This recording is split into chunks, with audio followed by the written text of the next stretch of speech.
우리 하나님 말씀 보겠습니다. 하나님 말씀 출애굽기 20장 15절 말씀입니다.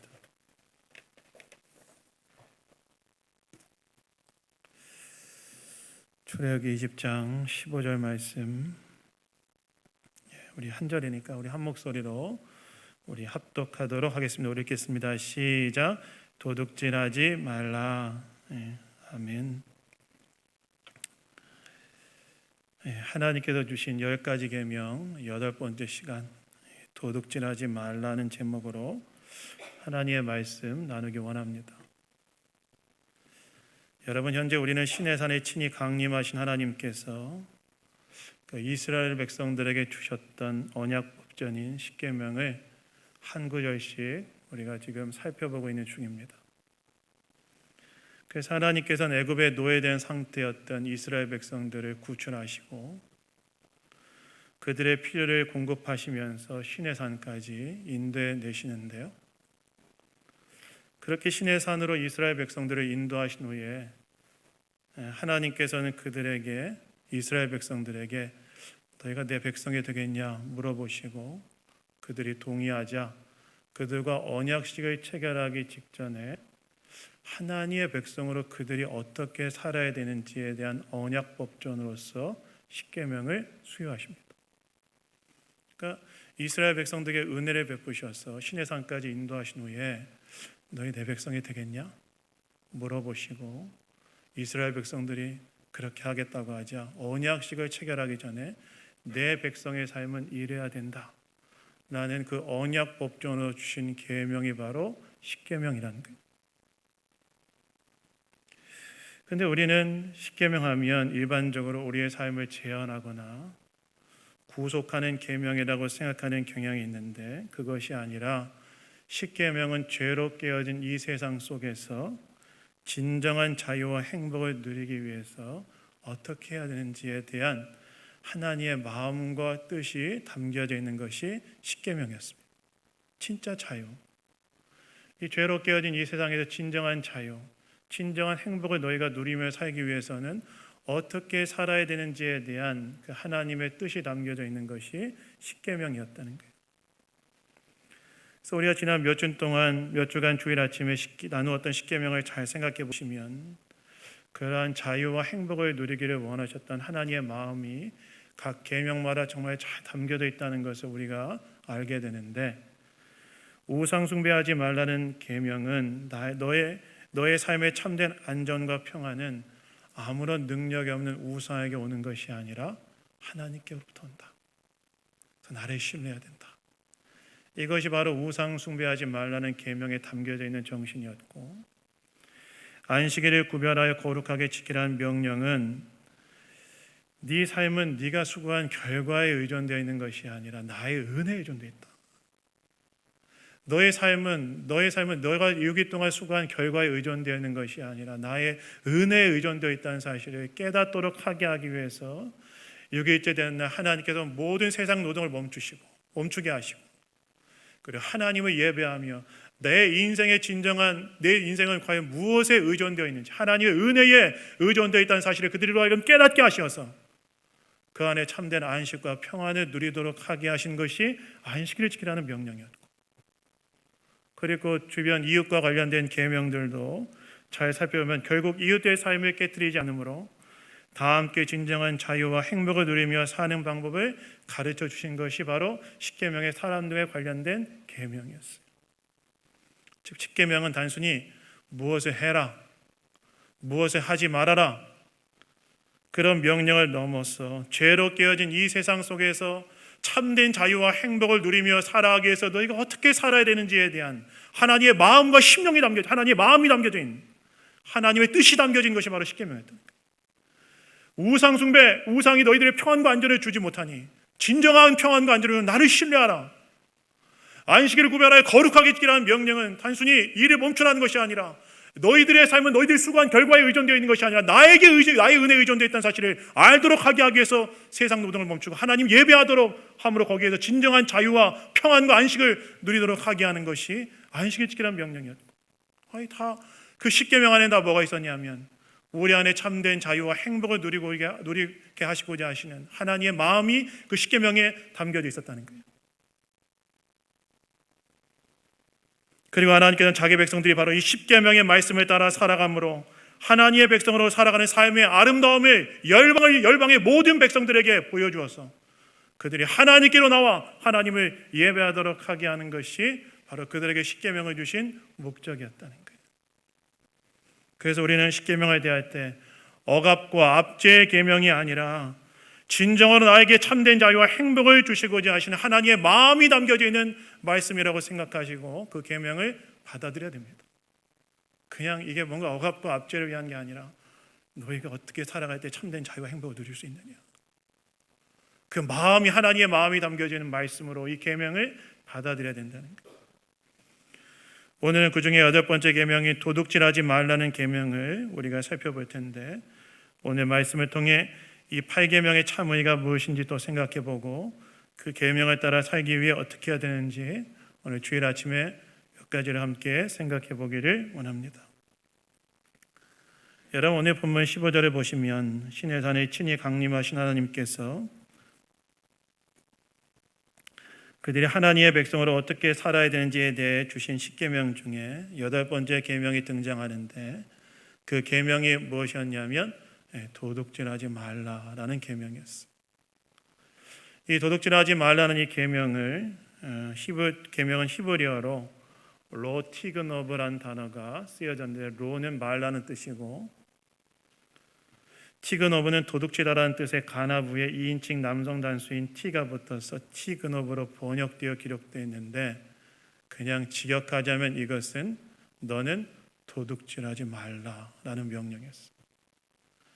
신의 산에 친히 강림하신 하나님께서 이스라엘 백성들을 향하여 주셨던 8번째 계명이 무엇이었냐면 하나님 음성으로 주신 계명이었는데, 그게 무엇이었냐면 너는 도둑질하지 말아야 된다. 이렇게 하나님께서 명령하셨다는 거예요. 그러면 도둑질하지 말라고 했을 때 이 도둑질한다는 건 뭘 말하느냐?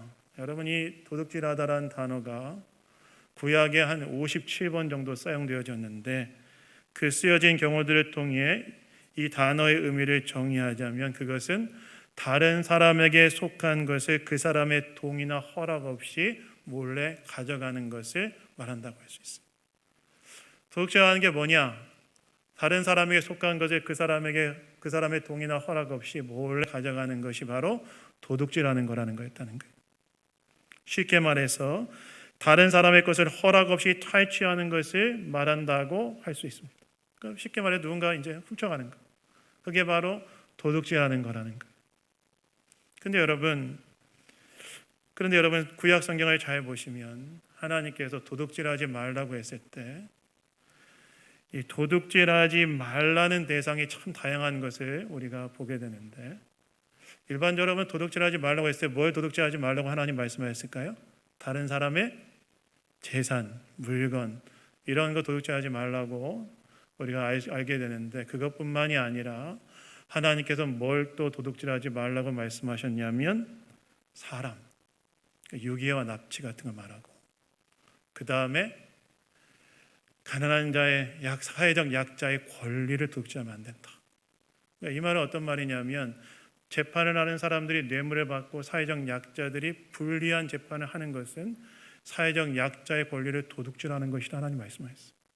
그것도 해서 안 된다고 그랬고, 그 다음에 뭘 도둑질하지 말라고 말씀하셨냐면 하나님의 말씀도 도둑질하지 말라고 하셨는데, 그건 뭘 말하냐면 선지자들이 하나님의 말씀을 가감없이 선포해야 되는데 자기 이익을 위하여 어떤 건 빼고 어떤 건 더 늘리는 방식으로 하는 것도 하나님 말씀을 도둑질하는 것이다 라고 말씀하셨고, 마지막으로 뭘 또 도둑질하지 말라고 말씀하셨냐면 사람의 마음. 저기 결혼하신 분들 다 상대방의 마음 훔쳐가지고 결혼하신 거죠? 그런 의미가 아니고, 다윗의 아들 압살롬이 자기 아버지한테 반란을 일으키기 위해서 오랜 시간 준비하는데, 그때 어떻게 준비했어요? 다윗에게 재판을 받으러 온 사람들 그 성문에 압살롬이 있다가 그 사람들 따뜻하게 환대해주고 그 사람들의 마음을 자기에게 돌이키게 한 후에 반란을 일으키죠. 불의한 목적을 위해 사람의 마음을 빼앗는 것도 도둑질이다라고 하나님께서 말씀하셨어요. 도둑질이라는 것이 단순히 타인의 재산만을 대상으로 하는 것이 아니라 굉장히 전방위적으로 행해질 수 있는 일임을 하나님께서 말씀하셨다는 거예요. 그러나 그럼에도 불구하고 가장 압도적으로 많은 사례가 등장하는 것이 바로 타인의 재산을 도둑질하는 것을 의미했습니다. 즉 하나님께서 이스라엘 백성들에게 시내상에 주신 8번째 계명은 무엇이었냐면 너희들 다른 사람의 재물을 함부로 훔치는 도둑질을 해서는 안 된다라는 그런 명령이었다는 거예요. 그렇다면 왜 하나님께서는 타인의 재산에 대해 도둑질하지 말라고 말씀하셨느냐? 왜 하나님께서는 하나님의 백성들을 향해 형제들의 그 재산을 너희들 훔치면 안 된다, 도둑질하면 안 된다라고 말씀하셨는가? 우리는 이것에 대해 일반적으로 하나님께서 각 사람의 사유재산을 보호하기 위해서 이런 명령을 주신 것이라고 생각하는데요. 물론 여러분, 도둑질하지 말라는 이 명령이 각 사람의 사유재산을 보호하기 위한 뜻도 거기에 담겨져 있었지만 훨씬 더 중요한 의미가 담겨져 있었습니다. 그것은 훨씬 더 중요한 의미가 담겨져 있어. 구약의 율법에 등장하는 다른 율법들과 연결시켜 생각해 보면 훨씬 더 중요한 의미가 담겨져 있었고, 특별히 당시 중근동 지역에 있던 다른 나라의 법들과 비교해 보면 훨씬 더 그 의미가 선명하게 드러나는데, 그렇다면 도둑질하지 말라는 명령이 사유재산의 보호보다 하나님께서 훨씬 더 무게를 두고 계신 것이 무엇이었냐면 그것은 하나님께서 자기 백성들의 삶을 안전하게 지키고 보호하는 데 그 목적이 있었습니다.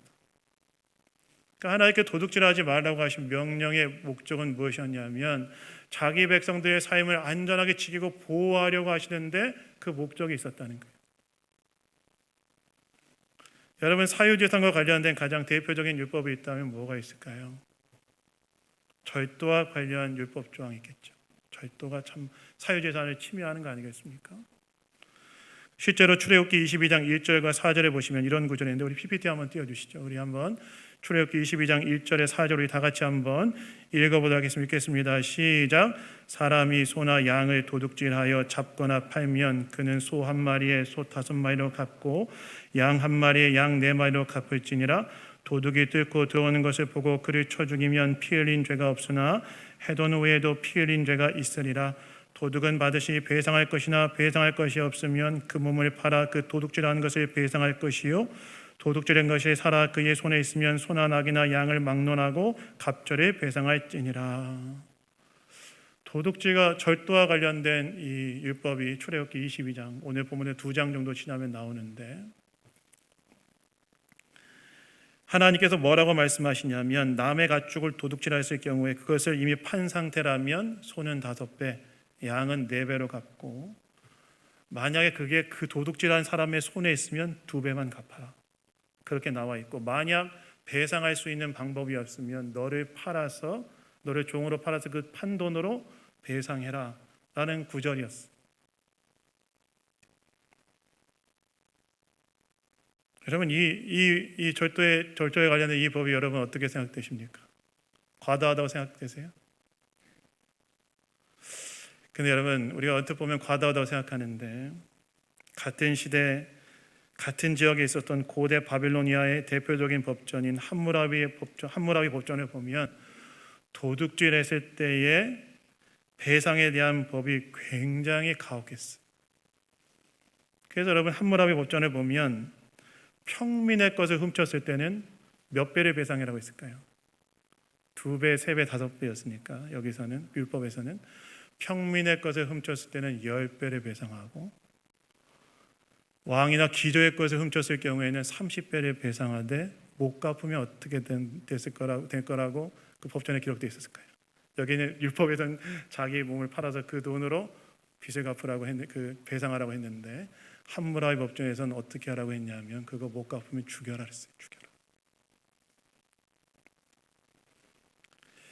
그에 비해서 율법은 도둑질을 가는 것이 손에 있을 땐 2배, 만약에 팔았으면 양은 4배, 소는 5배로 갚고 그것을 못 갚으면 죽이진 않고 자기를 종으로 팔아 갚으라고 한 거예요.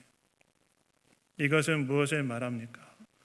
적어도 당시 중근동의 법보다 율법이 무엇을 더 중요하게 여기고 있음을 보여주시는 거예요. 사유재산도 중요하지만 그것보다 무엇이 훨씬 더 중요하다는 것을 보여주시느냐?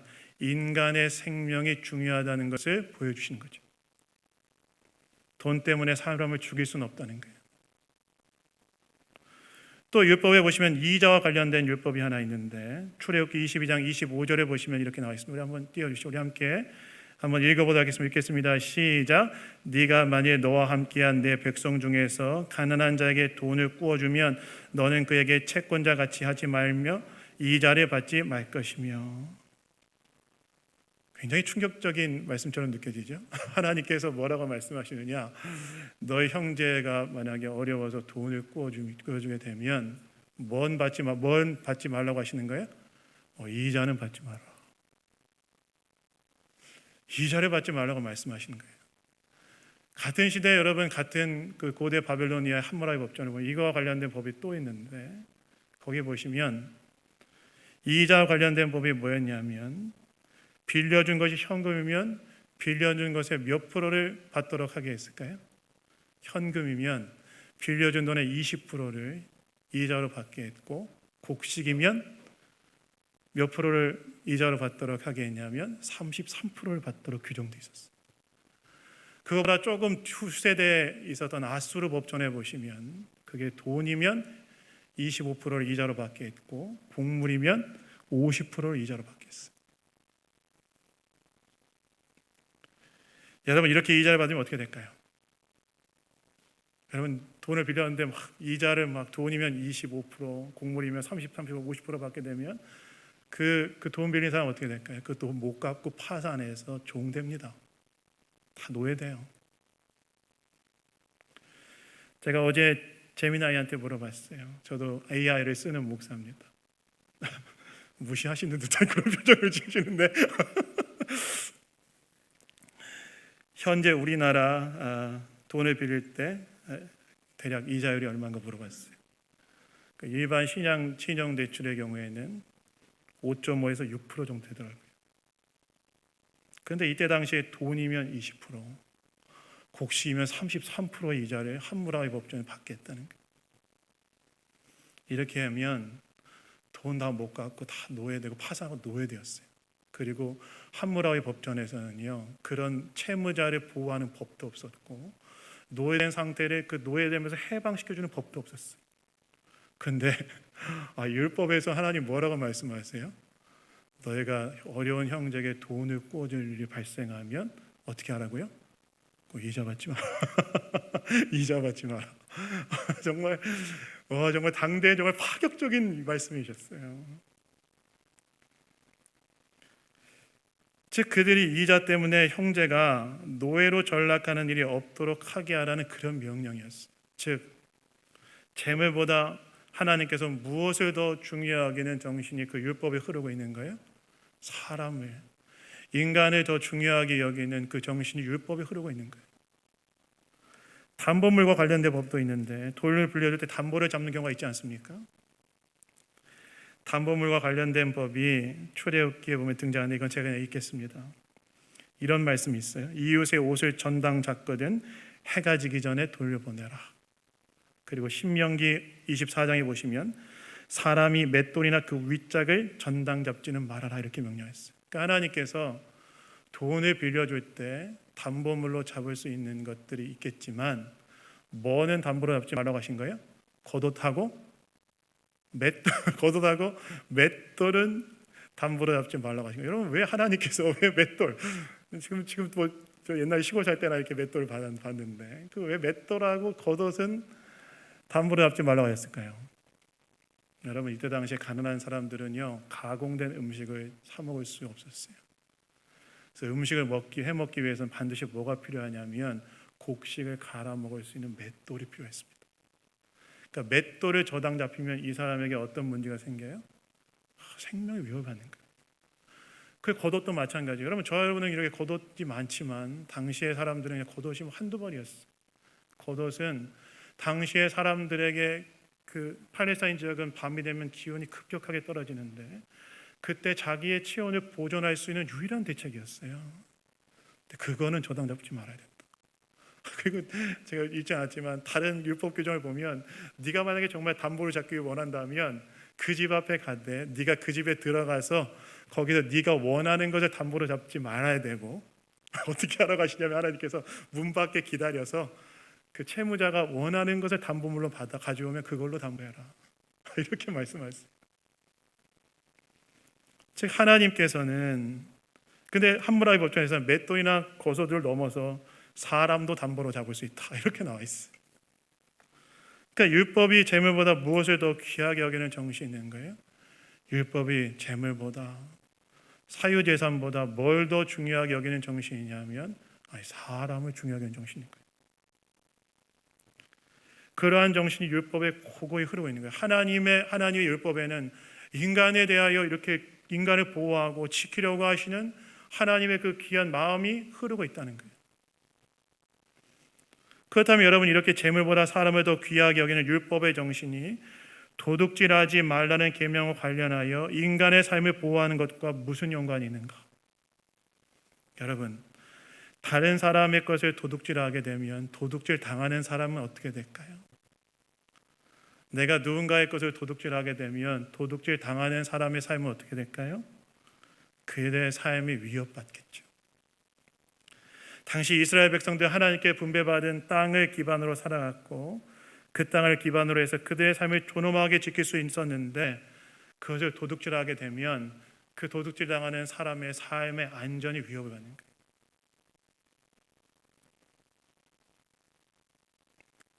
제가 대학교 졸업하고 준비해야 될 시험이 있어서 천안에서 몇 달, 한두 달 정도 지낸 적이 있어요. 저희 부모님은 그때 당시 이제 직장을 다 나가셨고 아침이 없었고 저도 이제 시험 공부 때문에 아침 먹고 근처에 있는 나사렛 대학교 도서관에 가서 공부했는데 아침에 나와서 공부하고 점심 먹으러 집에 딱 들어왔는데 그 아파트 5층이었는데 그 5층에 그 문에 그 문 따고 들어가는 그 자물쇠 통 같은 게 다 부셔져 있는 거예요. 그 문이 열릴 수 있는 거예요. 그래서 살짝 문을 열어봤는데 거실에 누가 다니는 흔적이 있고 흐트러져 있는 거예요. 약간 느낌이 쎄해서 그 문 앞에 저희 아버지가 등산하러 갈 때 쓰시던 지팡이가 있었거든요. 그 참 어리석었죠. 빨리 도망쳤어야 되는데 어리석었죠. 그 지팡이를 들고 들어갔어요. 제가 그냥 한번 무슨 일이 나고 지팡이 들고 들어갔는데 들어가서 보니까 안방이고 뭐고 서랍들이 다 나와 있고 물건들 다 흩어져 있고 이불 다 나와 있고 막 그러니까 제가 다행히 도둑은 안 만났어요. 만약에 도둑 맞아서 큰일 날 뻔했는데 도둑은 안 만나는데 도둑이 되었다 하는 거예요. 근데 거기 보시면 그래서 이불 속에 저희 어머니가 숨겨놨던 현금 그리고 이제 그 어머니 폐물 같은 거 모아놨던 거 다 가짜인데 거의 대부분 가짜인데 저희 부모님 오셨는데 진짜 묘하게도 그 도둑이 뭐만 훔쳐갔냐면 그 중에 진짜를 훔쳐가더라고요. 진짜 정말 이 도둑들이 진짜 무섭더라고요. 그 중에 그 쓸데없는 건 안 훔쳐가고 그걸 다 가져갈 줄 알았는데 가짜는 안 가져가고 진짜만 다 훔쳐가더라고요. 그때 한번 집이 한번 막 어려웠던 적이 있었는데 요즘이야 여러분 요즘이야 큰돈이나 이런 것들 다 은행에 맡겨놓기 때문에 피해가 덜하다 할지라도 그때 당시 재산이나 가축이나 중요한 돈이나 다 집에 놨기 때문에 도둑질당하면 그들의 삶이 위협받는 거예요. 즉 도둑질하지 말라는 명령은 단순히 도둑질하지 않는 것을 넘어서 너의 이웃으로 너로 인해 그들의 삶이 위협받지 않도록 하게 하는 명령이었으면서 동시에 더 적극적으로는 나의 백성이라 일컬어지는 너희들의 공동체는 이웃의 삶이 안전하게 지켜지도록 하게 하는 공동체가 되어야 한다는 그런 명령이었다.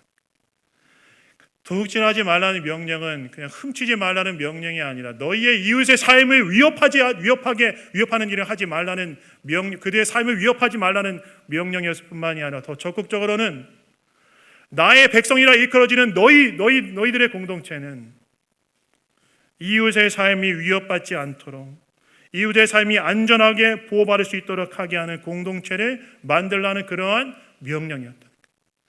도둑질하지 말라는 이 명령은 너희들의 이웃의 삶이 안전하게 보호받을 수 있도록 지켜지게 하는 그런 공동체를 만들라는 그런 명령이었다는 거예요. 여러분, 여기서 우리는 이 도둑질하지 말라는 계명의 참뜻인 이웃의 삶이 위협받지 않게 하게 하는 삶, 이웃의 삶이 안전하게 보호받을 수 있도록 하게 하는 공동체를 만들라는 명령 앞에서 한 가지 받게 되는 교훈이 있죠. 무엇입니까? 하나님의 백성이 된 우리는 나의 삶을 넘어서 우리의 이웃들이 그들의 삶을 정말 안전하게 보호받을 수 있도록 하게 하는 그러한 공동체를 세우는데 관심을 가져야 된다. 하나님께서 우리가 나의 행복을 넘어 이웃의 행복, 그들의 삶이 안전하게 보호받는 데까지 우리의 관심이 넓혀지기를 하나님께서는 원하신다는 거예요. 사실 여러분, 우리는 오늘 우리의 삶에 많은 관심이 집중되어 있죠. 오늘 내 삶의 안전, 내 삶의 평안에 많이 집중되어 있습니다. 물론 우리가 내 삶을 잘 세워가야 합니다. 그런데 하나님의 백성인 우리는 하나님께서 우리에게 뭘 원하시냐면 내 삶을 안전하게 세우는 것을 넘어 우리의 이웃이 그들의 삶을 잘 세우는 데까지 우리의 관심이 넓혀지기를, 그들이 안전하게 그들의 삶을 세움받을 수 있도록 하게 하는 데까지 우리의 관심이 넓혀지기를 하나님께서는 원하신다는 거예요. 그리고 그것을 위해 때로 우리는 나눔의 삶을 살아야 된다는 거예요. 제가 오래전에 읽었던 책 중에 유엔 인권위원회 식량 특별조사관이었던 장 지글러라는 사람이 쓴 왜 세계의 절반은 굶주리는가라는 책을 읽었던 적이 있어요.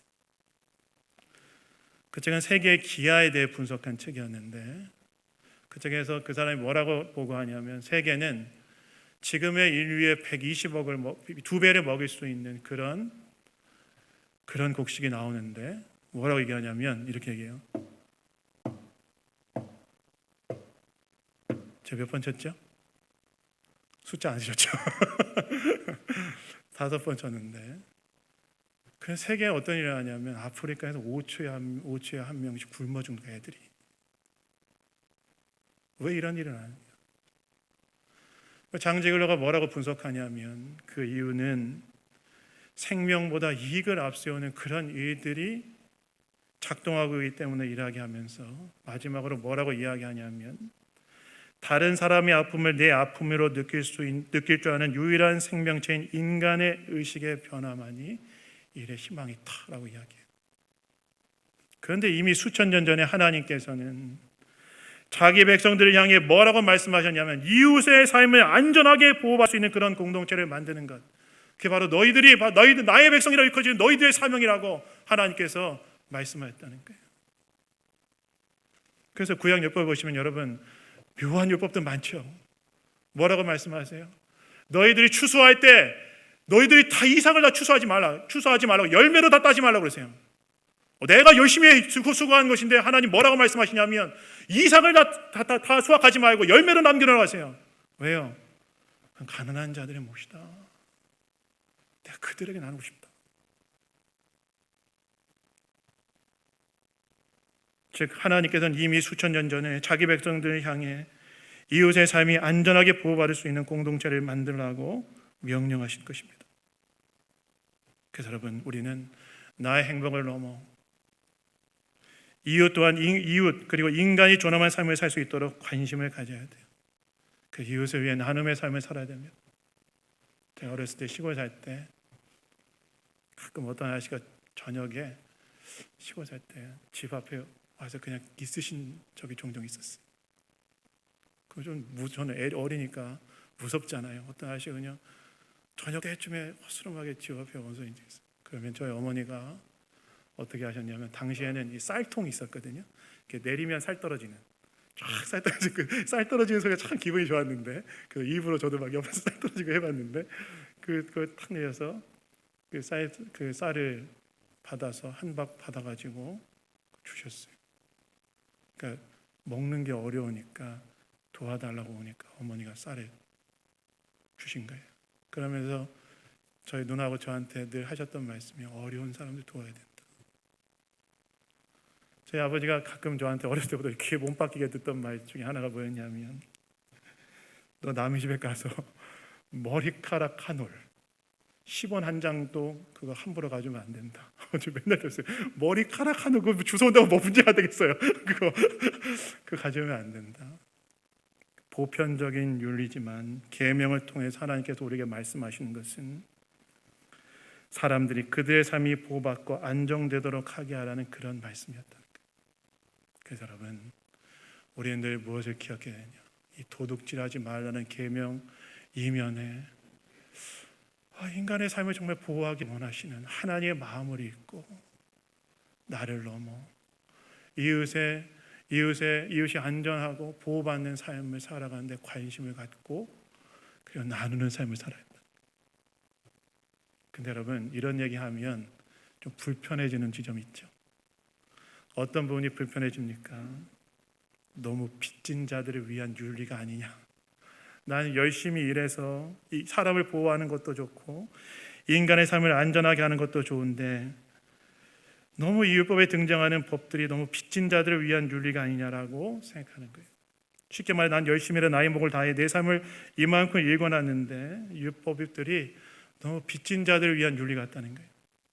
그래서 하나님께서 이것을 아시고 이에 대해 정말 많은 율법 규정들을 말씀들을 남겨놓으셨는데 그것이 무엇이냐면 하나님께서 이웃의 안전을 위해 율법에 순종하기 위해 손해를 감수하는 자에 대해서는 내가 직접 축복해 주겠다. 이렇게 말씀하세요.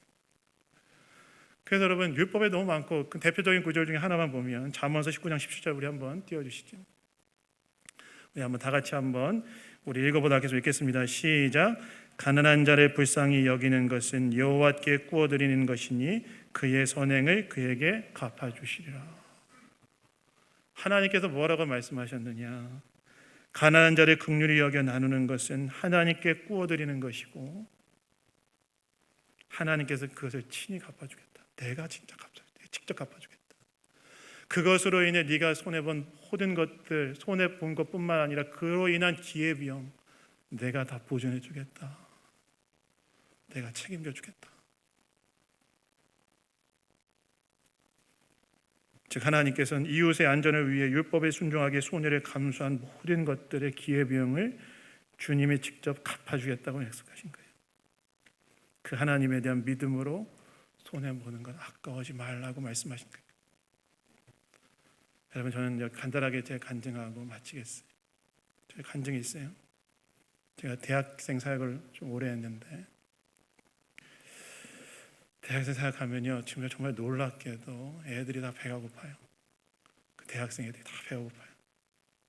어려워 애들 다. 그럼 제가 주로 뭘 했냐면 애들 만나면 뭐 배고프면 뭐 해줘야 돼요? 밥 사줘요. 밥 사주고. 그 애들이 다 돈이 없어요. 그래서 돈 없으면 뭐 해줘야 돼요? 그 돈 줘야 돼요. 애들이 돈이 없고 어려우면 돈을 또 주고. 근데 제가 당시 후원 받아서 사역했기 때문에 그 돈이 뭐가 있었겠어요. 근데 애들 다 밥 사주고 돈 주고 나면 남는 게 없죠. 어느 한 남자 청년 애가 서울에 있는 사후에 있는 여자가 있는데 만나러 가는데 돈이 없어 고민하고 있더라고요. 제 앞에서 그걸 고민하더라고요. 그래서 제가 듣다가 알았다. 그래서 ATM 가서 돈을 뽑아가지고 줘서 갔다 와라. 근데 제가 그때 당시 걔가 그 여자 서울에 살던 여자친구랑 결혼해가지고 위임할 때 큰 꽃바구니 가지고 왔더라고요. 그래도 약간 일말의 양심은 있나 보죠. 그래서 가지고 왔는데 그렇게 캠퍼스 사역을 끝내고 제가 신대원에 갔는데 신대원 가면서 제가 이 대전에 있는 개척교회를 섬겼어요. 개척교회를 섬기니까 뭐 개척교회 돈이 어디 있겠습니까? 저도 돈 없고 제 아내도 캠퍼스 사역을 했기 때문에 돈 없고 다 돈 없는 거예요. 그래서 이거 어떻게 해야 되나 그런 고민을 하고 있었는데 그때 제가 돈 줬던 애들 걔네들 그때 다 졸업하고 사회에서 일하고 있었거든요. 근데 걔네들이 우리 간사님 원래 돈도 없는데 돈 돼 갖고 인생 너무 힘들다 그렇게 하더니만 자기들끼리 딱 의견을 모아서 그거 돈을 모아서 매달 저한테 돈을 보내주죠. 3년을 다 보내줬어요. 그래서 제가 돌아보니까 하나님이 채우셨구나. 우리가 뭔가를 나눈 것에 대해서 하나님 잊어버리신 게 아니라 그 나한테 구워준 거다. 그 나한테 구워준 거다. 그 내가 반드시 너한테 갚는다. 그분이 바로 하나님이시라는 거예요. 그러한 믿음이 있기 때문에 우리는 나눔의 삶을 살 수 있는 것입니다. 그래서 여러분, 이 도둑질하지 말라.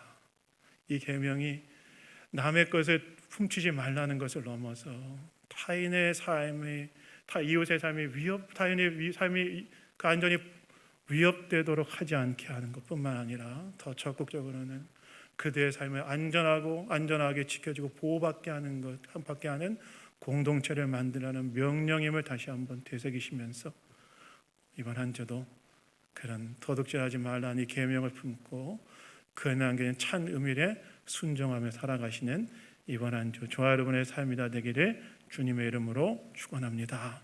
자, 우리 기도하겠습니다. 하나님 감사합니다. 우리에게 십계명을 주시고 이 땅에서 참된 자유와 행복의 삶을 어떻게 살아야 되는지 가르쳐 주심에 감사드립니다. 8계명에 담겨져 있는 참 의미를 우리가 다시 한번 되새기며 나의 삶뿐만이 아니라 나를 넘어 이웃의 삶의 안전과 보호를 위해 또 마음을 쓰고 나누는 삶을 살게 하시고 그 삶을 또 축복하시는 하나님의 은총을 경험하며 살아가는 우리의 삶이 다 될 수 있도록 복을 내려 주시옵소서.